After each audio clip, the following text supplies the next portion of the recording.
தமிழ்நாடு முதலமைச்சர் மதிப்புக்குரிய ஸ்டாலின் அவர்கள், அவர் திமுக சேர்ந்தவராக இருக்கலாம், எங்களை எதிராக இருக்கலாம்.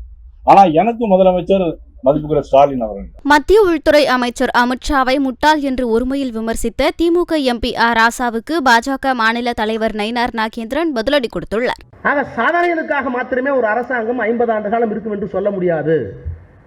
அப்பப்ப ஏதாவது வரும்.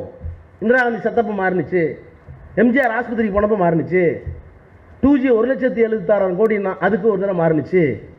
ஆனால் அது ஒன்றும் இல்லைன்னு சொல்கிறதுக்கு 7 வருஷம் கேஸ் நடத்திட்டு நானே பேசி வெளியே வரதுக்கு 7 வருஷம் ஆகிடுச்சு. அப்போ ஜனநாயகத்தில் நாம் செய்கிற சாதனைகளோ தலைவருடைய ஆளுமையோ மட்டும் நிற்காது. நம்முடைய எதிரிகள் வெவ்வேறு வடிவங்களில் வருவாங்க. எனவே தான் இந்த தேர்தலில் மிக கவனமாக நாம் பணியாற்ற வேண்டும் என்பது மட்டுமல்ல. இப்போ அமித்ஷா வந்தார் மதுரைக்கு, என்ன சொன்னார்?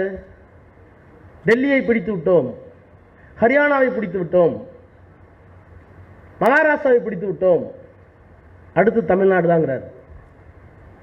முட்டாள் முட்டாள். டெல்லியிலே நீ பார்த்த அரவிந்த் கெஜ்ரிவால் தனிப்பட்ட தலைவன், ஒரு அரசியல் கட்சி, அவ்வளவுதான். ஹரியானாவில் தோற்கடித்த ஒரு தனி மனிதனை, மகாராஷ்டிராவில் தோற்கடித்தது தனி மனிதனை. ஆனால் முத்துவேல் கருணாநிதி ஸ்டாலின் தனி மனிதன் அல்ல. அவருக்கு பின்னால் பெரியார், அண்ணா, கலைஞர் என்ற திராவிட தத்துவம் இருக்கிறது. அந்த தத்துவத்தை வீழ்த்துறதுக்காக தான் இப்ப துடிக்கிறீங்க. அது மட்டும் இல்ல, ஒரு முன்னாள் மத்திய அமைச்சராக இருந்தவர்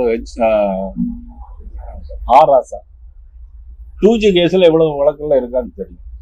ஒரு உள்துறை அமைச்சரை பார்த்து ஒரு தகாத வார்த்தையை பேசுறாரு அப்படின்னா அதனால கடும் கண்டனத்தை தெரிவிச்சிருக்கிறார்.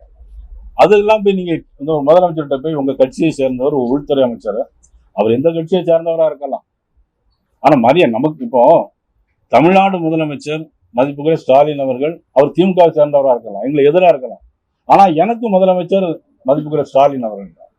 அப்ப இந்த ஸ்டாலினை நான் எதுக்கு மதிப்புக்குரிய முதலமைச்சர் ஏன் சொல்றேன்? அந்த தன்மையும் தமிழ் பண்பாடு கலாச்சாரத்தை பத்தி பேசுற முதலமைச்சர் அந்த ஆராசா பேசுறத அனுமதிக்கிறாரா? அதை நீங்க ஊடகங்கள்லாம் பார்த்துக்கிட்டு எல்லாரும் கமலாலயம் பக்கமே திரும்பி வரங்களே தவிர நீங்க அறிவாலயம் பக்கம் போகவே மாட்டேங்க.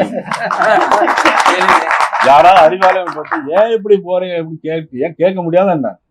ஒருவேளை உங்களையும் காவல்துறை வச்சு அடிச்சாலும் அடிப்பாங்க, அதனால தான் போக முடியாதுங்கிறாரு.